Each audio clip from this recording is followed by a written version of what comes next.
buenas tardes nuevamente a todas las personas que nos siguen todos los jueves en este programa que denominamos el ciclo de la no violencia.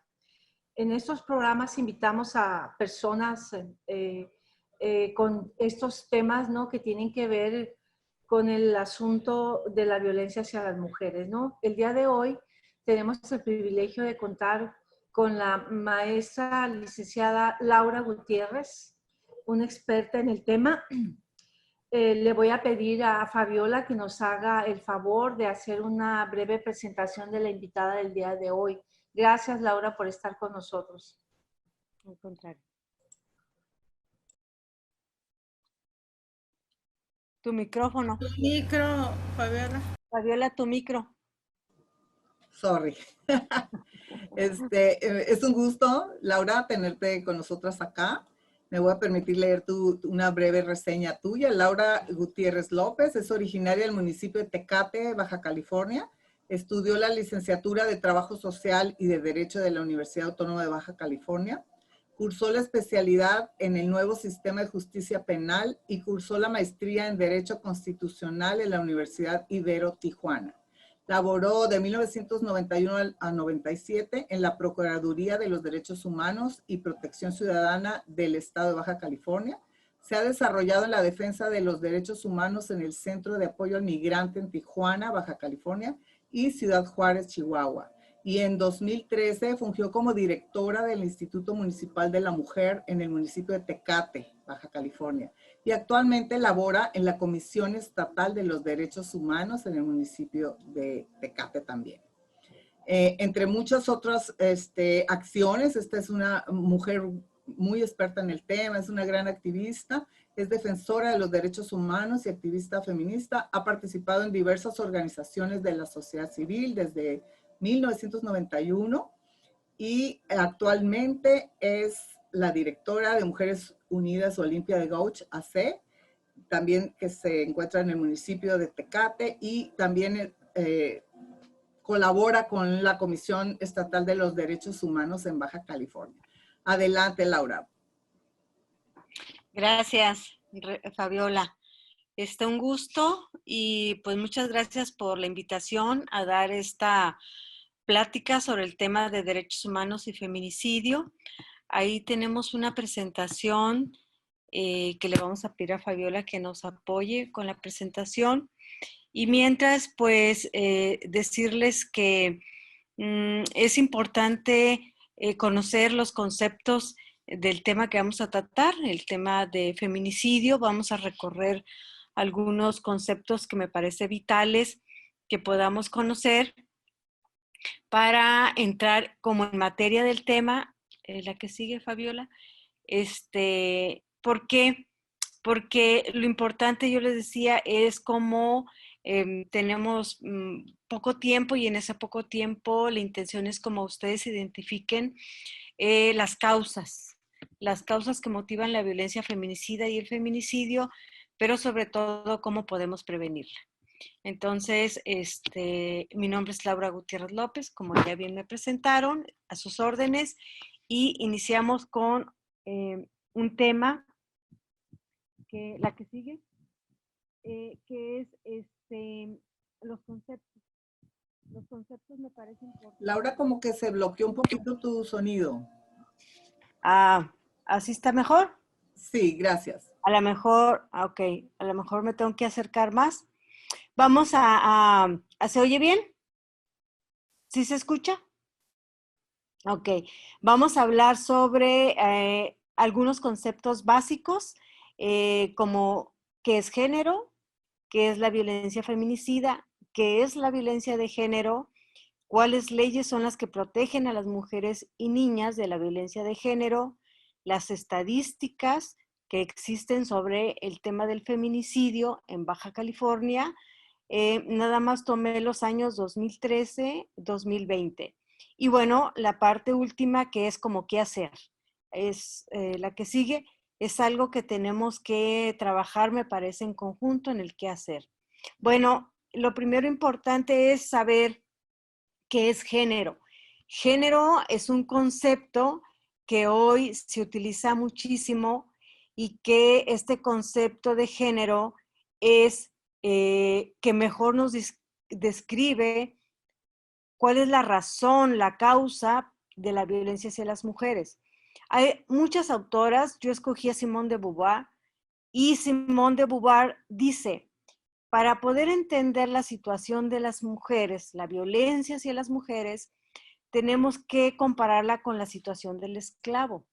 Es decir, ¿por qué a la mujer se le considera un objeto y por qué a la persona de color se le considera un esclavo? Y la respuesta es porque es mujer y porque es una persona de color. Es decir, no hay en la lógica una razón. Es decir, el blanco, estamos hablando del hombre blanco, reduce al negro como un limpiabotas, y en el caso de las mujeres, los hombres nos tratan como sus inferiores, porque así los consideran, y la cultura lo perpetúa a través de sus instituciones. ¿Cuáles instituciones estamos hablando? Estamos hablando de la familia, de la iglesia, de la escuela, del gobierno, de los medios de comunicación. Es decir, esta cultura va reproduciendo y tenemos siglos y siglos donde se ha reproducido precisamente la discriminación y el que se le considere inferior a las mujeres. La que sigue. Por eso es importante decir también lo que Rousseau escribió. Rousseau fue un gran filósofo, un gran pedagogo para mucha gente, y Rousseau, como el pensamiento de muchos filósofos en siglos pasados, para demostrarlo cómo se consideraban las mujeres, es textual lo que estoy poniendo ahí en la pantalla, por eso me voy a atrever a leerlo. Y dijo Rousseau, escribió, las mujeres no pertenecen al orden de lo público, político, sino al doméstico privado. La educación de los niños debe estar orientada a permitirles la mayor actividad posible para que experimenten el mundo a través de sus sentidos y sus funciones. Por eso a los niños los vemos que corran, que vengan, que salgan, que es la calle. La calle es del hombre. Y dice Rousseau, la situación de la mujer debe encaminarse a su naturaleza. ¿Cuál es su naturaleza? La biología. ¿Y qué es la diferencia de la mujer y el hombre en su biología? Que las mujeres podemos tener hijos y los hombres no. Y entonces dice, y la naturaleza del hombre es distinta de la mujer, por lo que su educación debe ser diferente. Es decir, como las mujeres podemos tener hijos y los hombres no.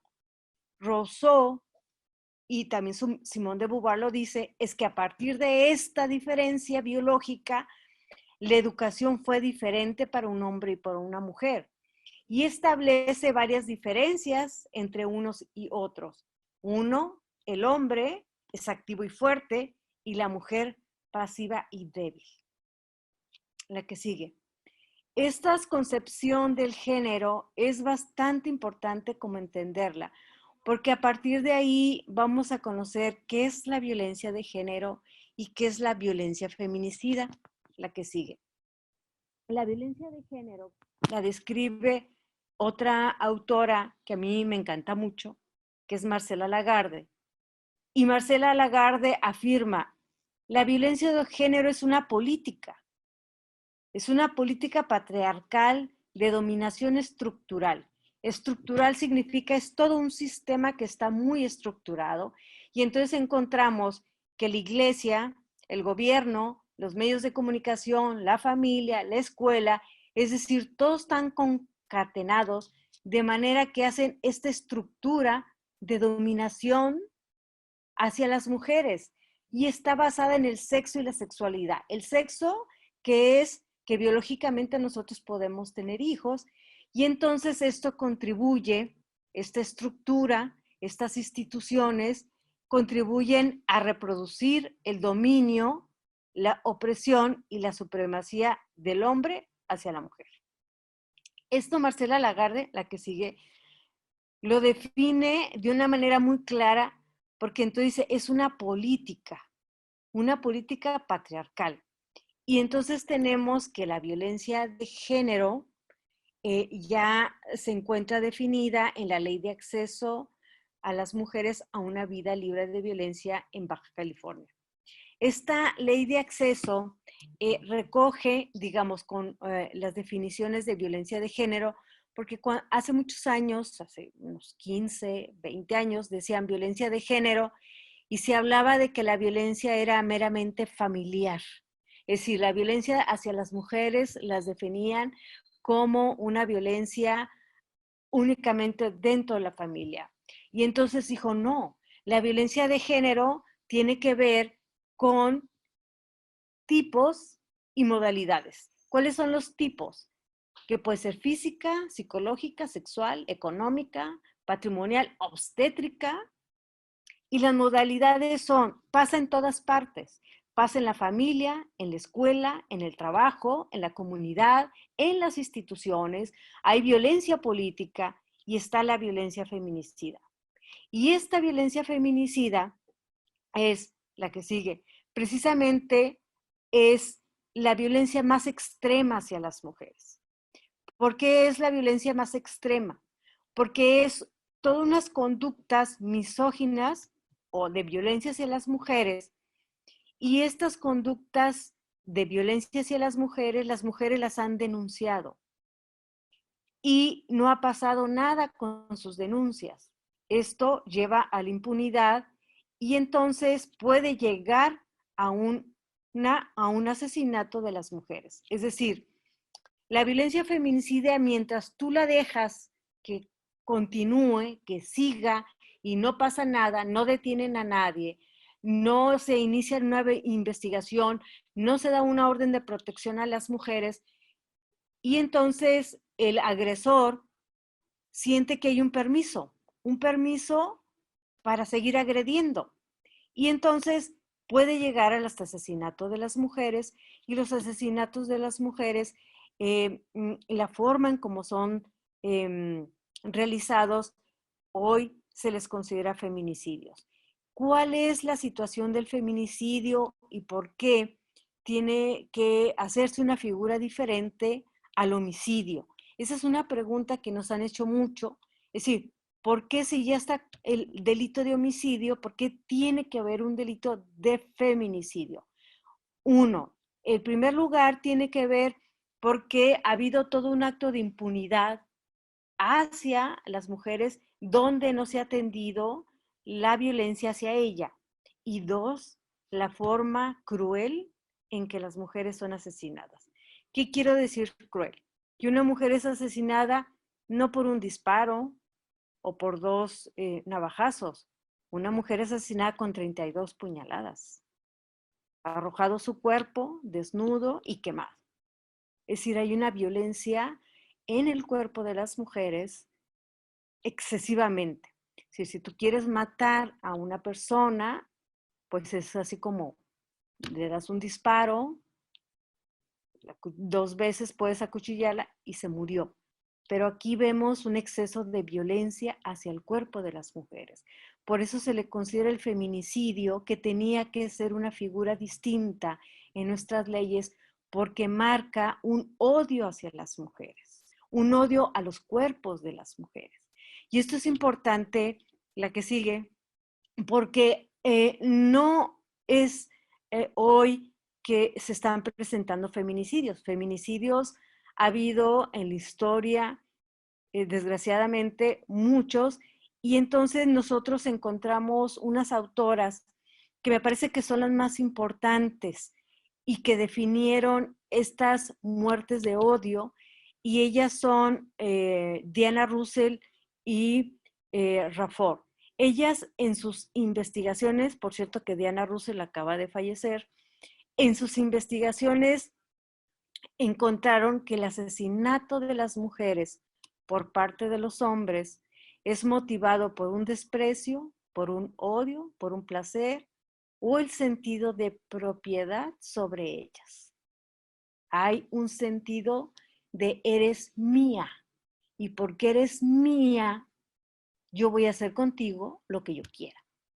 Y por ahí podemos encontrar frases, por ejemplo, te mato antes de que seas de otro hombre, porque eres mía.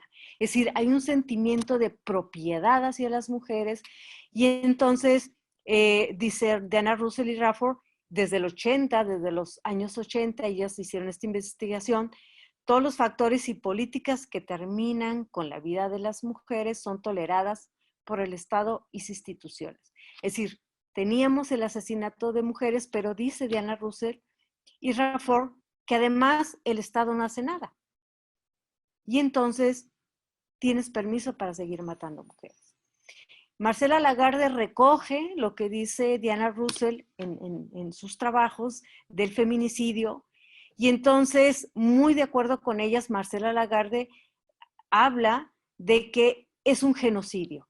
Es decir, matan a las mujeres por condiciones históricas y prácticas sociales. Es decir, otra vez tenemos lo que es la costumbre, lo que es la cultura, que consideran a las mujeres propiedad de los hombres y que ellas no pueden hacer más allá de lo que está permitido en la sociedad, de lo que deben ser las mujeres. ¿Y qué deben ser las mujeres? Madres, esposas, hijas, hermanas. Es decir, cuidar a los demás. Y entonces, esto, cuando tú transgredes, digamos, ya no respondes a estos roles sociales, entonces atentan contra tu salud, tu integridad, tu vida. Y también Marcela Lagarde lo considera que son crímenes de odio contra las mujeres. El feminicidio, siguiente lámina, se empezó a presentar y miren, ha sido una lucha del movimiento de mujeres y el movimiento feminista que estos temas sean tocados y que además sean tomados con la importancia que tiene. Y la importancia que tiene, que es, en los años 90, tú ibas a una oficina de derechos humanos y decías, mi esposo me golpea y bueno, vengo aquí a que me apoyen porque pues yo soy una humana que necesita pues que me apoyen, que no me esté golpeando.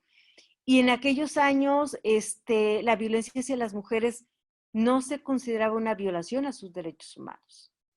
Fue resultado del movimiento de mujeres y el movimiento feminista, que vale bien la pena recordarlo, porque gracias a que se movilizaron en el año del 91 en la Conferencia de Viena, por primera vez se reconoce que la violencia hacia las mujeres es una violación a sus derechos humanos. Viene la Convención Belén do Pará en el 94 y Belén do Pará lo ratifica. La violencia contra las mujeres es cualquier acción o conducta basada en su género que cause muerte, daño o sufrimiento físico, sexual o psicológico, tanto en el ámbito público como en el privado. Esto es importantísimo. La que sigue, ¿por qué es importantísimo? Porque nosotros tenemos que apoyarnos en normatividad y entonces viene todo el tema de las muertas de Ciudad Juárez.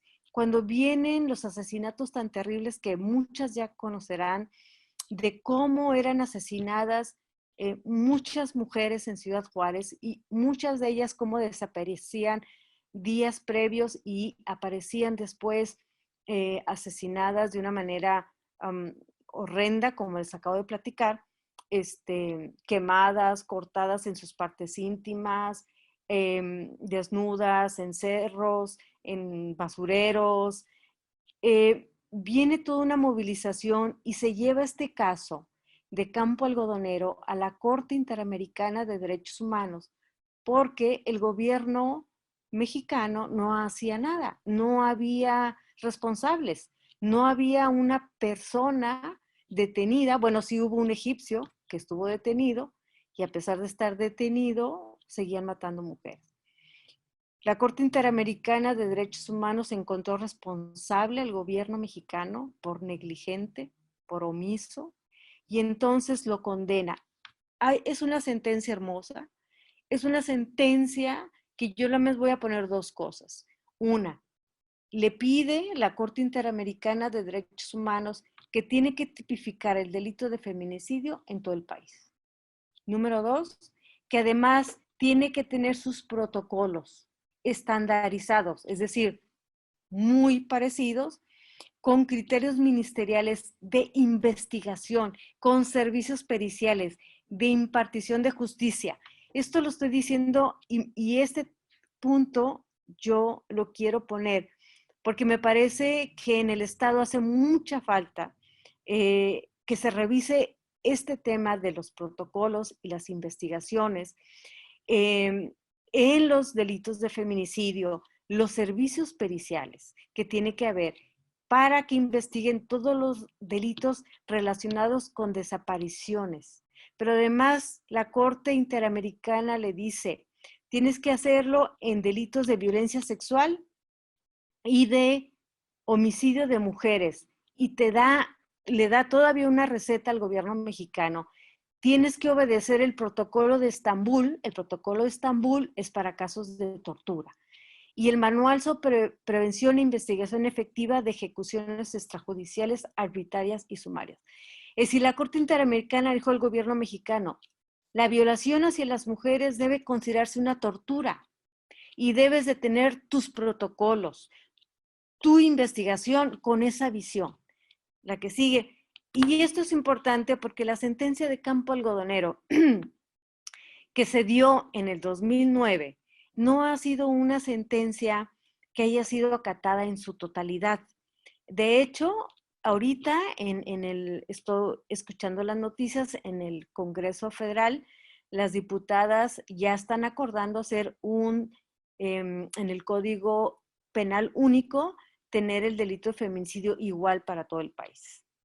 Y esto es importante porque eso es lo que le dijo la Corte Interamericana a México.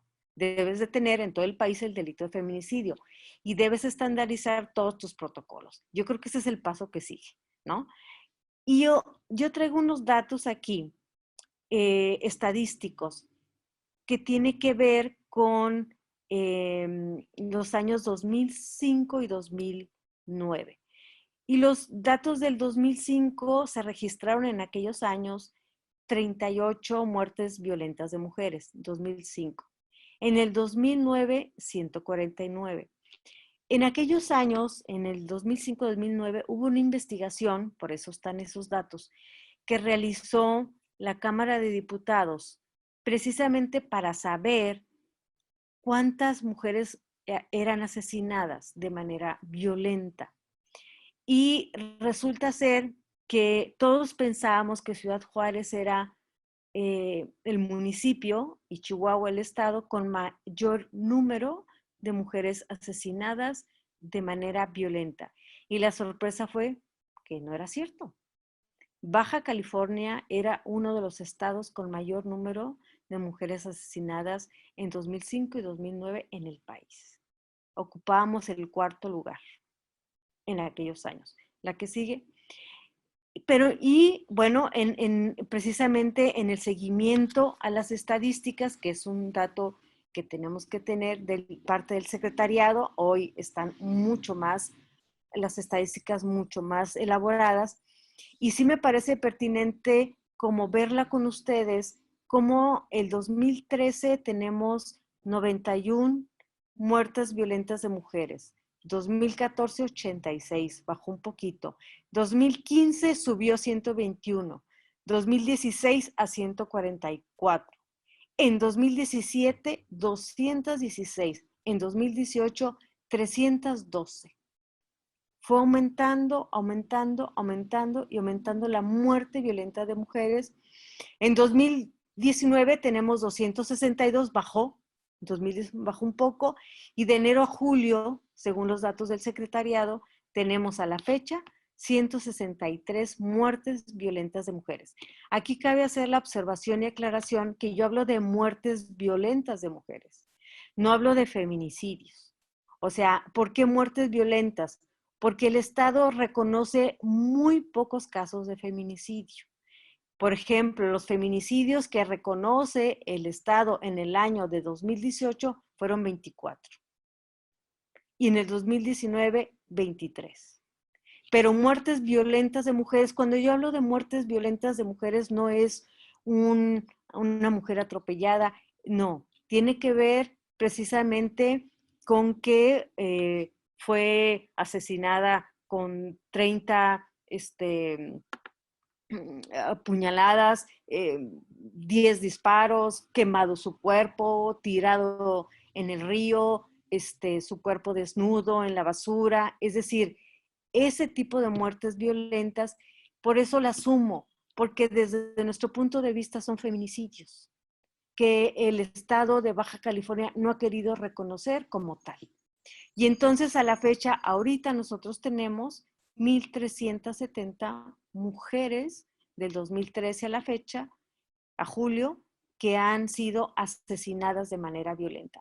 Cuando yo digo la palabra asesinada, para mí es muy importante porque cuando nosotros platicamos con las familiares, en este caso las mamás, de jóvenes que habían sido asesinadas de manera violenta, nosotros le llamamos, y me disculpo por ello, pero decimos, bueno, las que mataron.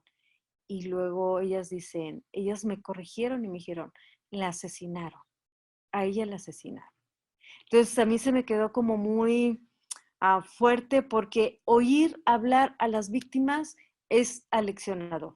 Aleccionador porque entonces en el dolor ves precisamente reflejadas las palabras claras de lo que significa este tipo, estos asesinatos de las mujeres. La que sigue. Y bueno, en la Comisión Estatal de Derechos Humanos se hizo una investigación en el 2018 sobre las muertes violentas de mujeres. Y yo voy a leer un pedacito de esta porque no tiene nombre ni nada, pero es como suceden los feminicidios. Dice, el mes de enero del 2018, mi cuerpo fue encontrado en la maleza, dentro de una cobija, con un alambre que rodeaba todo mi cuerpo encima de unos barrotes que fueron utilizados para quemarme, quedando totalmente carbonizada, lo que hizo imposible que me pudieran identificar. La que sigue.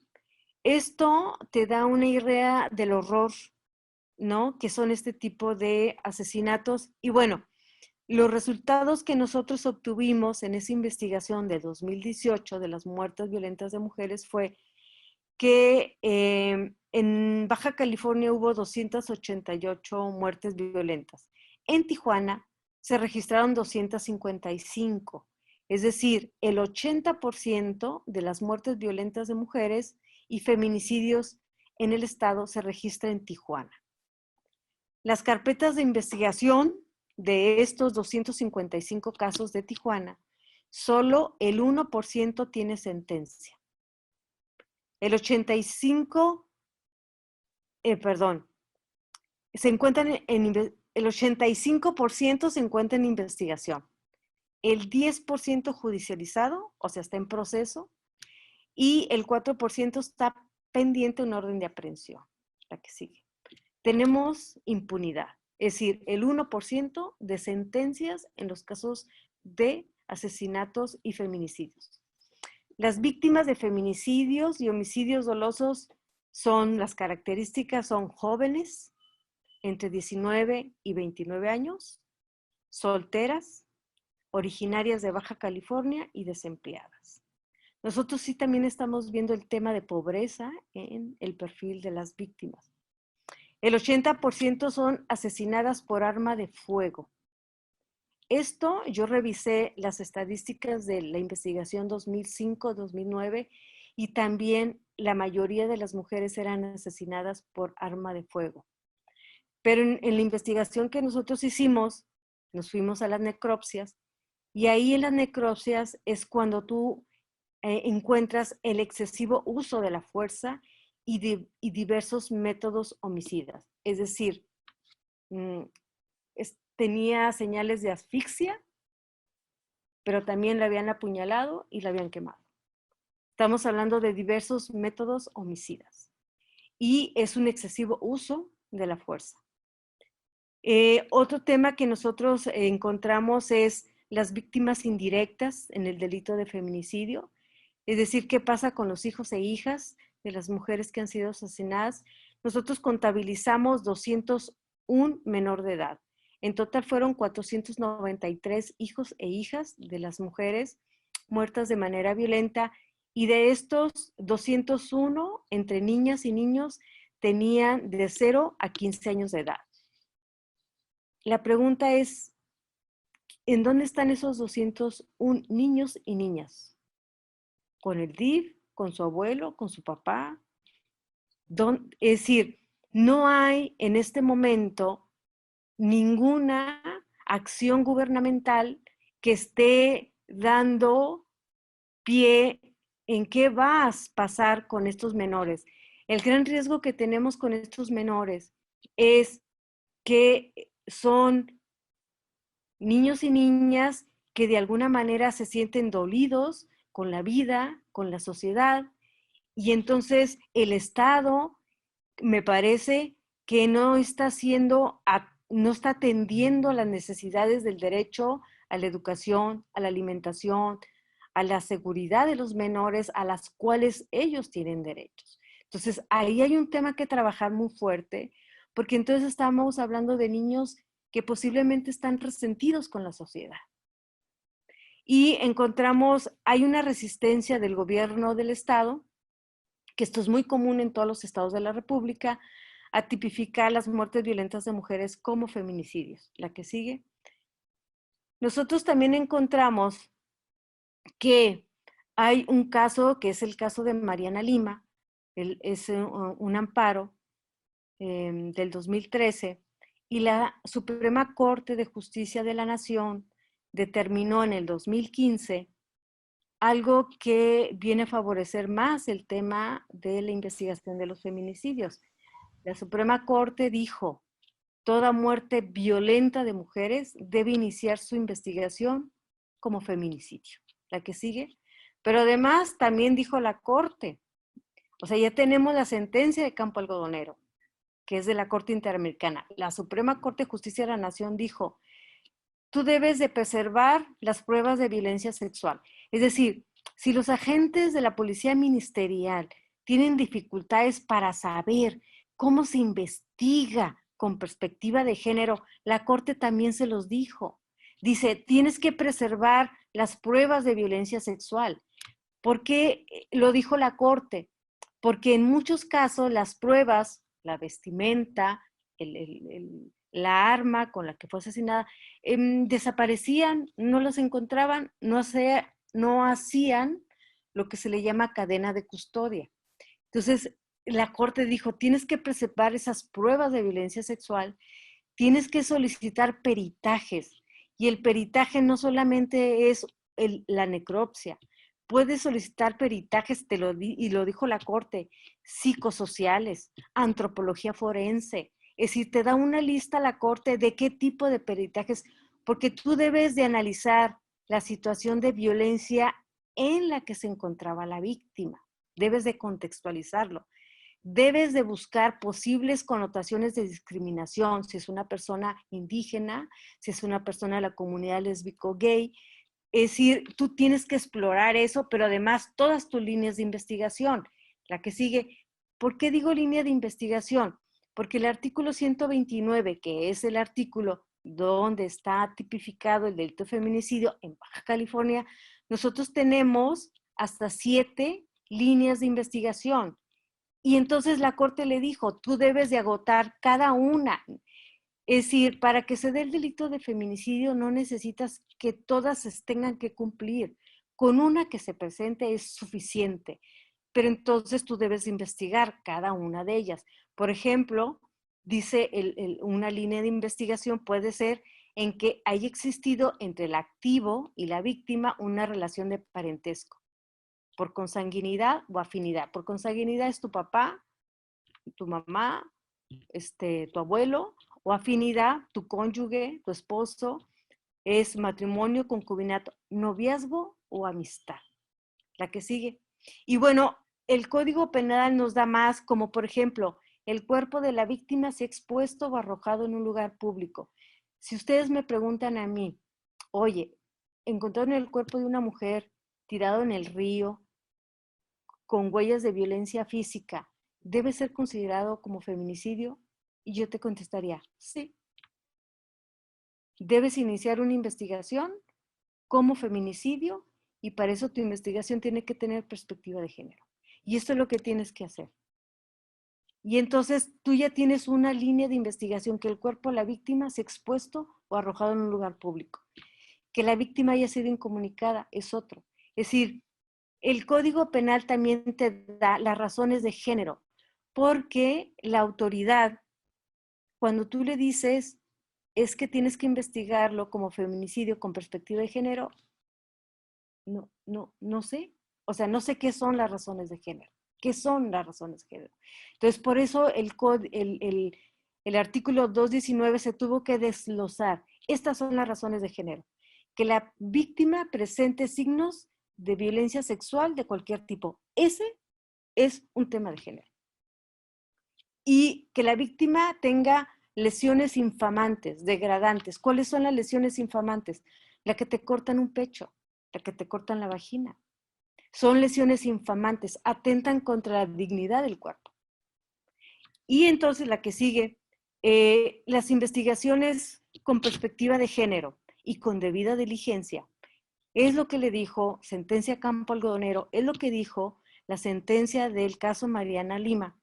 Y eso es importante porque ahorita yo quiero resumir algunos temas que creo que a lo largo de la exposición podemos ir concluyendo, como para ir como cerrando. Yo creo que la causa de la violencia de género y feminicida, es esta cultura patriarcal y estructural que está basada en el sexo y la sexualidad. La violencia feminicida no solo es la muerte violenta a mujeres. La violencia feminicida puede terminar en un feminicidio. El aumento de los feminicidios en el Estado ha habido un incremento de los feminicidios y especialmente en la ciudad de Tijuana. La impunidad es algo que podemos ir concluyendo a partir de precisamente del estudio que se hizo de la Comisión Estatal de Derechos Humanos, que tenemos un 99% de impunidad. Tenemos avances en la legislación, como el caso de Mariano Lima, pero también tenemos muchas resistencias de las fiscalías para considerar las muertes violentas de mujeres como feminicidios. El perfil de las víctimas de feminicidio, y esto es muy importante porque a partir de ahí tú puedes elaborar una política pública, es que son mujeres jóvenes. Tenemos que tener una política para las mujeres jóvenes, para las adolescentes, para las muchachas que están en secundaria y preparatoria. Desempleadas, tenemos que ver el tema de las mujeres originarias del Estado y solteras. Y bueno, estos son algunos de los temas, no sé ustedes qué les parece, pero me parece que son algunas de las conclusiones que podemos, la que sigue, que podemos ir haciendo, porque también es importante ante este panorama, si concluimos que la violencia hacia las mujeres es estructural, entonces, ¿qué tenemos que hacer? La que sigue. Pues en la estructura tenemos que prevenir la violencia feminicida, no el feminicidio. El feminicidio creo que hay que, dice Rita Segato, es decir, cuando tú castigas a un agresor, es un tema de pedagogía. O sea, enseñas que no se puede golpear a una mujer, que no se le puede violentar. En el caso del feminicidio creo que es lo que se puede hacer. Buscar que no se impune y con eso también estás enseñando y previniendo.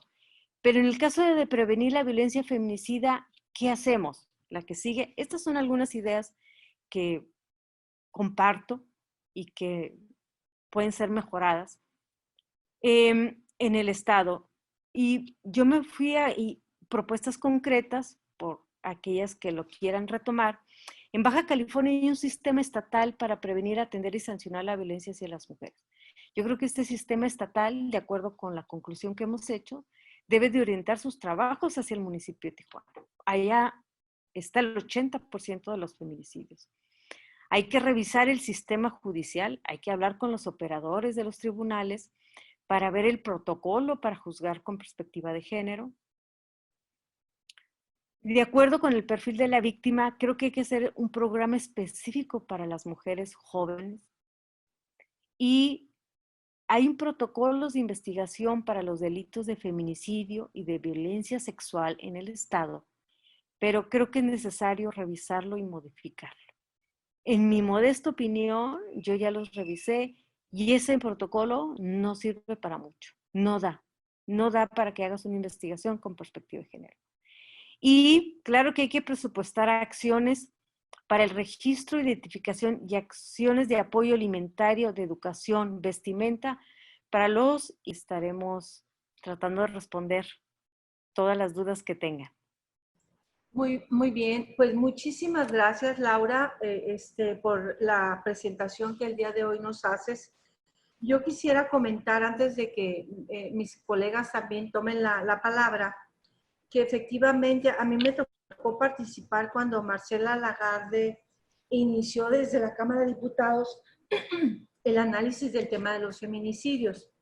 Y como la gran sorpresa era que efectivamente no era Ciudad Juárez ni Chihuahua el estado de mayor índice de feminicidios, que era el Estado de México, era por ahí Veracruz, y efectivamente Baja California teníamos el nada honroso cuarto lugar.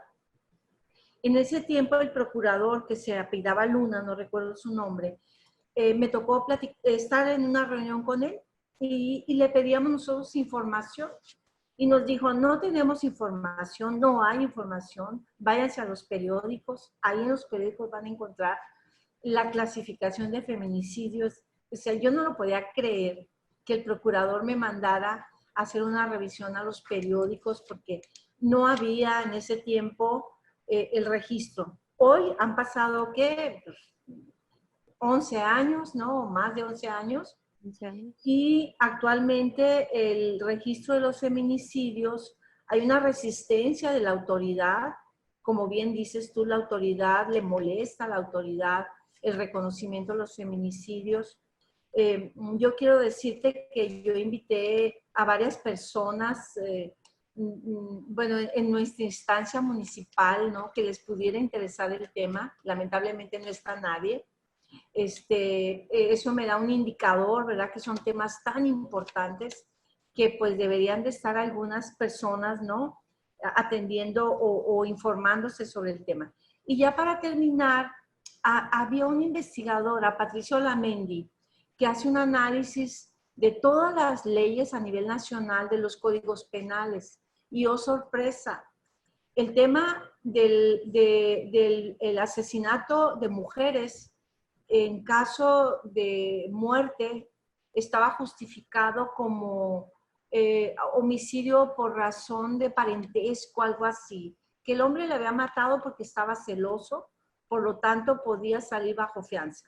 En pocas palabras, la mayoría de las entidades federativas, los maridos tenían permiso para matar. Los maridos, los novios, los amantes, los queridos, si argumentaban que sintió celo, era una razón por la cual ellos podían tener. Había otra razón muy interesante que decía Patricia Olamendi, que en el caso de violación, había entidades federativas como Zacatecas, donde no se contemplaba el delito de violación, no existía el delito de violación. Había una figura que llamaban faltas a la moral. Veto a saber qué sería eso, pero igual no tenía castigo el delito de faltas a la moral. Entonces, en pocas palabras, Patricia Olamendi, desde hace 11 años, planteaba estandarizar el tema del feminicidio en un código penal estandarizado. Pero bueno, es todo un tema, sigue habiendo, y pues yo hasta aquí mi comentario. No sé si alguien más de mis colegas quisiera comentar al respecto. Gracias.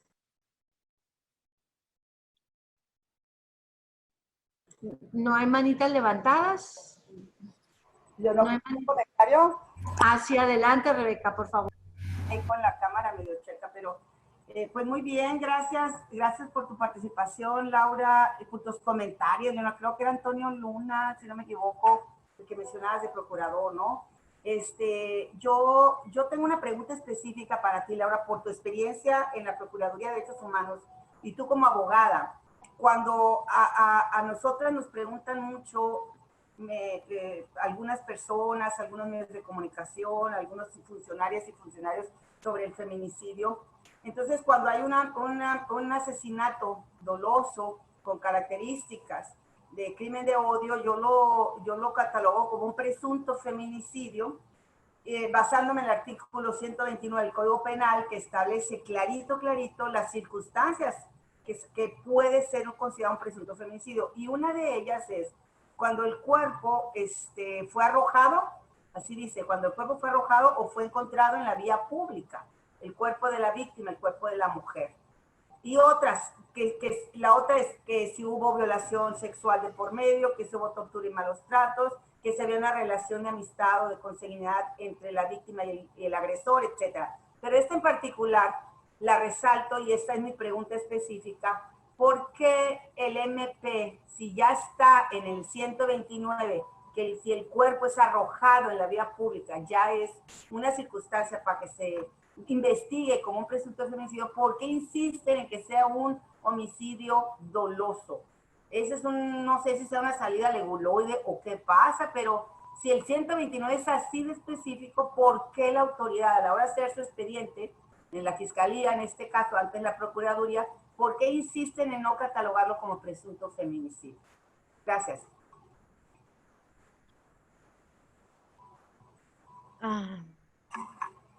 ¿Contesto o espero otra pregunta? Pues, Sí, yo pienso Laura, que si me contesta, permite. Laura, contesta. ok. Ok. Perfecto. Leonor, efectivamente, es decir, el tema del feminicidio es un tema que las feministas y el movimiento de mujeres ha venido construyendo. Y quiero decirles que ha venido construyendo a partir del horror, porque no es fácil tratar con estos temas, o sea, no es fácil hablar con las víctimas, no es fácil ver todo el dolor y la impotencia que la autoridad no le da la importancia. Es como una vez, lo dijo incluso Marcela Lagarde en una, no me acuerdo si era entrevista o conferencia, ya no me acuerdo, pero dijo Marcela Lagarde, es que el feminicidio también lo está haciendo el Estado es cómplice del agresor, porque el Estado permite y queda impune la muerte violenta de una mujer. Entonces, tenemos también ahí que el Estado es parte o cómplice con el agresor. Esto se oye fuerte, pero si tú revisas los datos y las estadísticas, pues tú dices, es que es cierto, el 1% de sentencias en los casos de muertes violentas de mujeres y feminicidios es un 99% de impunidad. Eso está claro. Entonces, el Estado se resiste a investigar, el Estado se resiste a sancionar, el Estado se resiste a reconocer los feminicidios, a pesar de que el artículo 129 lo dice claro. ¿Por qué? Yo, desde mi punto de vista, es que esto forma parte de una cultura patriarcal. Es decir, aunque lo diga el artículo 129, pero hay una resistencia, y esta es una resistencia de esta cultura patriarcal, y tú dices, pues pobre hombre, lo van a acusar de feminicidio, y feminicidio es un delito, etcétera, etcétera. Es decir, me parece que los funcionarios y las funcionarias en este tema no hemos, y me incluyo, no hemos como dimensionado la importancia que tiene el que califiquen o inicien la investigación, dijo la Suprema Corte, e inicien la investigación como feminicidio, todas las muertes violentas. Entonces, si en el transcurso de la investigación encuentras que no hay elementos para un feminicidio, lo reclasificas y queda como homicidio. Pero tú de entrada, dijo la Suprema Corte, y creo que eso es un reto que hay que retomar, porque la sentencia de Mariana Lima es muy clara, y esa es obligatoriamente una cuestión para la autoridad, en este caso ministerial o de la Fiscalía, de que tiene que acatar eso. Es decir, en el caso de Dana, me parece el hecho que acaba de suceder en Mexicali, eso es un feminicidio. Y entonces tiene que iniciarse como feminicidio. Si tú en el transcurso de la investigación no encuentras elementos, bueno, lo reclasificas. Y me parece que eso tiene que ver con lo que dijo Marcela Lagarde. Es decir, el Estado, dentro de esta política patriarcal, que es la violencia de género, está siendo cómplice del agresor.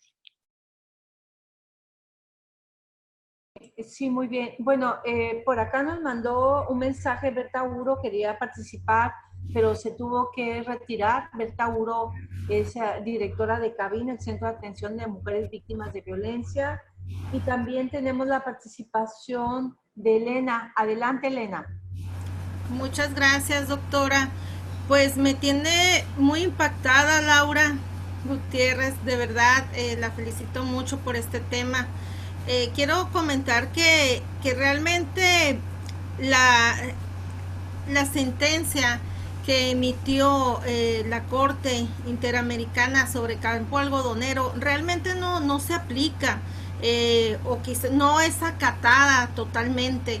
A mí me preocupa mucho porque pues vivimos constantemente esta situación de la violencia en contra de las mujeres, los feminicidios. Nos damos cuenta de que nuestras propias autoridades, pese a esta sentencia que es bien clara y que es hermosa realmente, no la acatan. Sin ir más, ahora con el reciente feminicidio de Dana, tenemos al procurador, me parece, diciendo que la chica tenía tatuajes. Entonces, desde dentro de la misma institución que procura la justicia, pues nos tienen atadas de manos y necesitamos nosotros defendernos. Yo me pregunto aquí y le hago a usted la pregunta, todos esos feminicidios que son parte del narcotráfico, ¿cómo lo contabiliza? ¿Hay una estadística en ese aspecto? Es cuanto, gracias.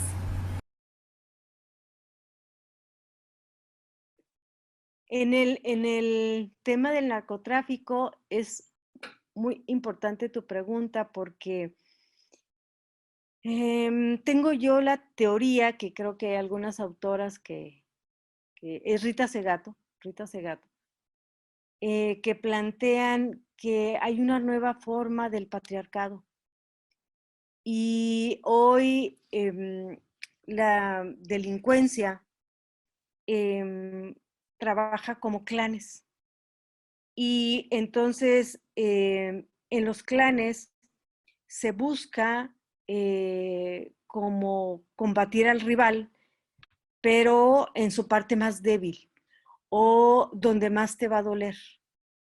Y entonces la mujer es la parte que más le va a doler. Y la mujer es, y la consideran como la parte más débil. Y entonces hay mujeres que son asesinadas por el narco porque eres familiar de, ¿no? O hay mujeres que son obligadas a estar dentro del narco y también son producto de la violencia. Y entonces nosotros tenemos algo muy complejo porque cuando las autoridades, en este caso de Procuración de Justicia, tienen un caso como este, tratan de decir que esa muerte no es un feminicidio. Tratan de decir que es porque las mujeres ahora se dedican más al narco que antes. Y eso es muy delicado porque creo que ese es el tema de género. Es decir, la otra banda ve cómo las mujeres, a través de las mujeres, puede poner un ejemplo de lo que le puede suceder. Y ustedes han visto cuerpos de mujeres con cartulinas y que las asesinan y que dicen, así les va a pasar, sabe qué y sabe cuánto, ¿no? Por traidores o por chapulines o por no sé qué. Y es el cuerpo de una mujer. Es decir, creo que no quiero exagerar, pero esta es la parte más importante de una sociedad, la parte más importante, la que sostiene esta sociedad, yo creo, somos nosotras las mujeres. ¿Por qué atacan a las mujeres y matan a las mujeres de esta manera violenta? Porque además tiene un mensaje para las otras mujeres, porque el feminicidio no solamente es por el criminal, el feminicidio también es por tu expareja, por tu pareja, ¿no? Es decir, un propio o un ajeno puede asesinar a una mujer. ¿Y eso qué significa? Eso significa un mensaje también para las otras mujeres, que así como le pasó a ella, te puede pasar a ti.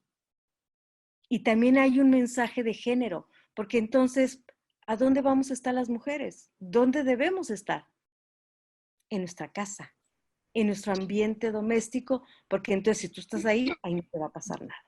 Este es un tema muy interesante porque si lo revisas, es el tema de género que vuelve a salir. Es decir, el papel de la mujer no es lo público, no es lo político, dijo Rousseau.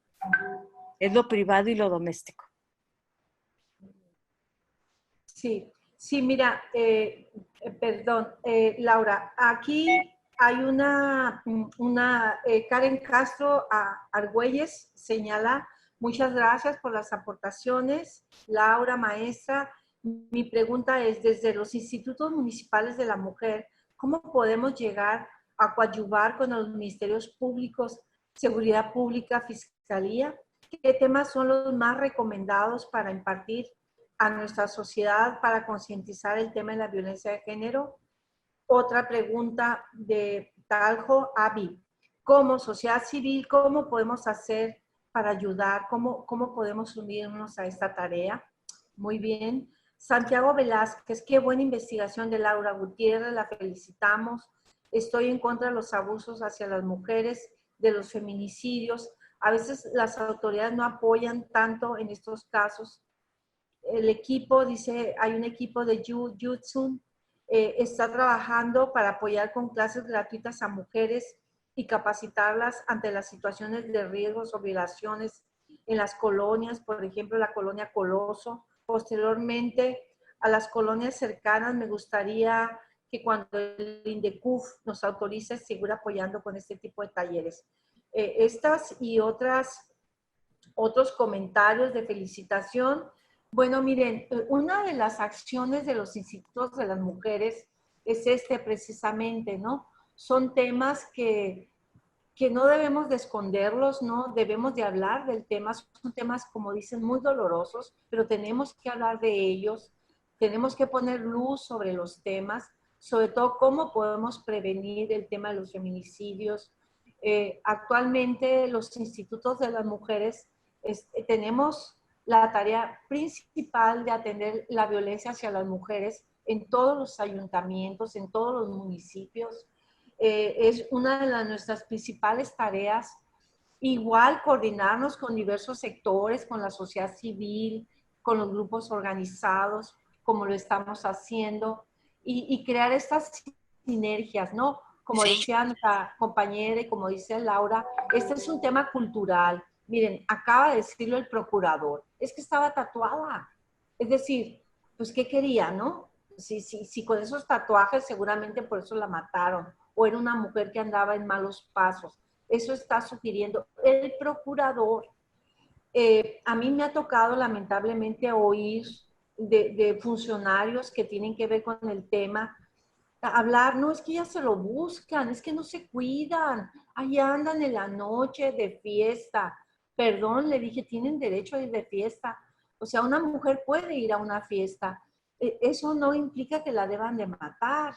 En fin, es toda una cultura masculina, es una cultura patriarcal que no solamente es de los hombres, ¿eh? Las mujeres también, la mayoría de las mujeres, sino decir, hay ese chip insertado, que es la cultura patriarcal, ¿no? Entonces, la tarea es, pues, abrir este tema de debates, estos foros, ¿no? Por ejemplo, tenemos el placer de tener a Zeus y a Fernando por ahí. No sé si quieran comentar ustedes sobre el tema. ¿Cuál es la visión de ustedes del tema, Zeus o Fernando? ¿Qué opinan al respecto? Bueno, a ver si Fernando, Fernando a veces tiene problemas con su, él es un visitador asiduo, ¿verdad, Rebeca? Sí, Fernando, ¿ya? En todos los foros. Sí, yo quería agregar algo, Leonor. Bueno, ok, adelante, Rebeca. Gracias. Esa pregunta que se hizo de qué pueden hacer las instancias de los municipios. Agregaría yo una que creo que puede funcionar también, que a los institutos municipales, yo sé que en el caso de Mexicali en particular, pues está empezando, tiene poco presupuesto, es poco la gente, pero si se hace una especie, y eso es algo que funcionó muy bien, si no me equivoco, fue en Colombia, era como mentorías. Entonces, hacer el acompañamiento a las mujeres que están en proceso de denuncia, acompañarlas por parte de la institución con un gafete aquí que diga Instituto Municipal de la Mujer y con todo el apoyo de la institución, eso empodera mucho a las víctimas, ayuda a las mujeres y a la autoridad le da otra mirada así de que, bueno, a esta señora, a esta doñita, la tengo que tratar bien porque pues viene del municipio, ¿me entiendes? Esa parte del acompañamiento como mentoría es muy importante. Estuve en un foro en la mañana donde decía Miguel Mora, el representante de Derechos Humanos, el presidente de Derechos Humanos de Baja California, que cuando llegan las víctimas a poner una queja con alguien de la Comisión de Derechos Humanos, las atienden más rápido y mejor, ¿no? Y sí es cierto, entonces que vayan las víctimas también en los casos de violencia en el municipio, los casos que llegan al instituto, que no se canalicen así, ay, bueno, ve con fulanita, ve con el MP, ve al Centro de Justicia Alternativa, ve, sino acompañarla. Creo que funcionaría. Y además que, considerando que es poca la gente, con un programa de mentorías, entonces que se tenga una lista así de 25 que están dispuestas a que el momento que les hablas, van y van a acompañar a la mujer, 25 abogadas de algún colegio, de alguna barra, de un servicio social, que quieran acompañar, pero bien acreditadas, con una certificación así, un gafetote que diga, yo vengo aquí en representación del municipio, para que así se les acompañe y se les atienda. Se pudiera aprobar acá ese proyecto, ese programa. Muy Mira, bien. Gracias. Gracias, Rebeca. Y yo quisiera agregar a lo que plantea Rebeca y la pregunta anterior es, ¿qué se puede hacer en el Instituto Municipal de las Mujeres? Miren, hay algo muy importante que tiene que tener la Policía Ministerial, que creo que los han capacitado, pero creo que no les entra. Pero tiene que ver con dos temas fundamentales: perspectiva de género y debida diligencia. Tiene que haber una capacitación y nada más hay como que revisar las sentencias de la Suprema Corte, y esta sentencia de Campo Algodonero te dice qué es la debida diligencia y te dice qué es la perspectiva de género. Y entonces la sentencia de Mariana Lima te dice, pide un peritaje de antropología forense, pide un peritaje de psicología social, pide un peritaje de psicología, ve con una trabajadora social, ve con una psicóloga que te hable del contexto, ve al lugar donde vivía la mujer, ve, visita a su familia, es decir, investiga en qué contexto estaba viviendo ella. Y creo que eso es algo que se tendría que seguir capacitando a las policías ministeriales, pero también creo en temas de debida diligencia y perspectiva de género. Pero también creo que es importantísimo con los institutos municipales que les den más presupuesto. También es un tema de género. Los institutos municipales, el estatal y el nacional, les han quitado presupuestos. Creo es mucha la necesidad del tema de mujeres y pedir presupuestos, exigir un mayor presupuesto para sus actividades, creo que es esencial. Porque con la buena fe, las muchas ganas, de verdad que no te alcanzan ni la vida ni el tiempo. ¿Y la sociedad civil qué puede hacer? Híjole, yo aquí retomo lo que siempre he dicho, es que las mujeres podemos ayudar a otras mujeres, acompañar a otras mujeres, como dice Rebeca, pero siempre tenemos que hacerlo sin juzgar a las demás. Y creo que eso es importante, el ingrediente de no sé por qué traía tatuajes, no sé por qué andaba a las 12 de la noche, no sé, no lo sé, no lo voy a juzgar, yo la voy a acompañar. Siempre. Acompañarla en su proceso. Muy bien, pues muchas gracias, Laura. Fernando ya activó su micrófono. Fernando. Muy bien. Bueno, mi comentario era porque yo creo que son muchos temas y son muchos problemas. Creo que en una agenda ordenada se puede priorizar lo que es a corto, mediano y largo plazo, lo que se puede hacer ahorita y luego de eso que se va a hacer de corto plazo, mediano y largo, porque el problema ya está al borde de la tolerancia. Nosotros vemos en todos lados mucha violencia de género. Eso es un problema muy difícil para la sociedad mexicana y que requiere de que las instituciones sociales, o sea, todo lo que tienen las instituciones sociales, digo, la familia, un programa para la familia, las escuelas, incluso a veces podrían apoyar, que es muy difícil porque es muy conservador, las iglesias, pero creo que sí podrían hacerlo todas las instituciones. Pero plantear políticas públicas, porque la política pública necesariamente cuando se acepta una política pública sí se le tiene que asignar presupuestos o apoyos de alguna institución. Entonces, tú ya tienes un diagnóstico, un estudio muy completo, con datos, el dato duro, tienes todo, pero no es tarea solamente tuya, sino que necesitarías el apoyo de todas las compañeras que estoy viendo ahí. Se puede hacer desde los institutos de la mujer, dedicarse a hacer tareas, pero también impulsarlas entre todas, porque creo yo que esto es urgente, o sea, es mucho el abandono. Hoy salen las noticias en el DF que retiraron cerca de 500,000 de cámaras que tenían en las colonias con foco rojo y van a renovar. En el caso de acá de nosotros, deberíamos de ver cuáles son los programas exitosos en muchos municipios de México para tratar de ver, claro, no es mecánico el tratar de traerlos acá, pero sí urge, yo creo que urge seguir adelante y plantear políticas públicas desde todos los espacios y las que estén en el poder, pues desde el poder, ¿no?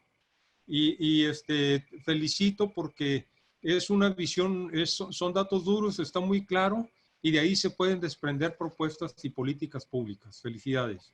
Pues muchas gracias. Bueno, pues si no hay más preguntas, comentarios, gente levantando la mano, les agradecemos. Aquí veo. Adelante, amiga, Adolfina.